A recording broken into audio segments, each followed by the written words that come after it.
Cinewebradio.com.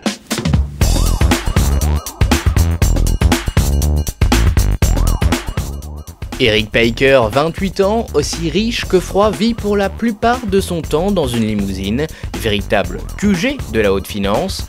Son obsession de la journée, se couper les cheveux chez son coiffeur habituel, logé à l'autre bout d'un New York totalement figé par la venue du président américain. Alors qu'Eric vit dans la suite et la vitesse, il sera pour une fois et surtout pour cette dernière journée forcé à vivre dans le présent et dans l'effondrement d'une société noyée dans le chaos. Cosmopolis, nouveau long métrage signé David Cronenberg, paraît comme un objet on ne peut plus étrange, à commencer par le casting avec l'apparition d'un tout nouveau Robert Pattinson, bien loin des aventures de vampires et loups-garous. Le comédien renforce son jeu par un froid et calme convaincant, laissant présager un tremplin pour sa carrière, mais qui pourrait cependant décevoir certaines de ses groupies.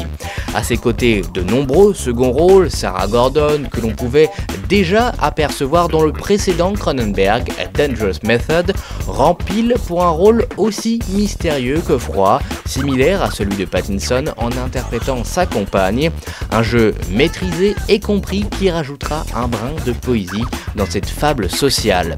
Kevin Durand en garde du corps maniaque et pointilleux en est tout autant excellent.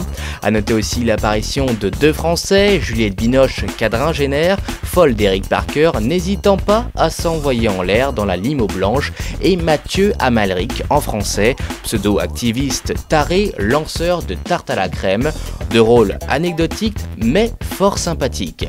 Le plus beau rôle cependant reviendra à l'acteur Paul Giamatti, devenant un tueur révolté et cinglé, dévasté par le personnage de Robert Pattinson.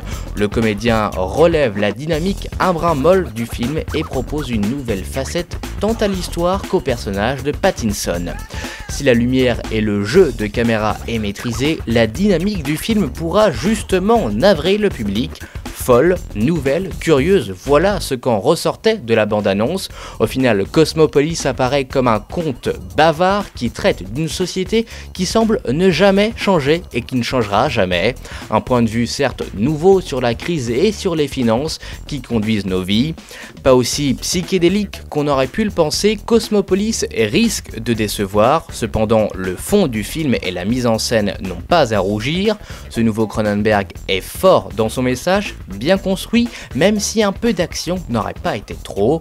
On notera aussi dans les bons points du film l'énergie et la forte valeur de la scénographie des nombreuses séquences se passant dans cette fausse limousine, faisant office de refuge et d'asile dans un monde qui devient de plus en plus fou. Cosmopolis est actuellement en salle.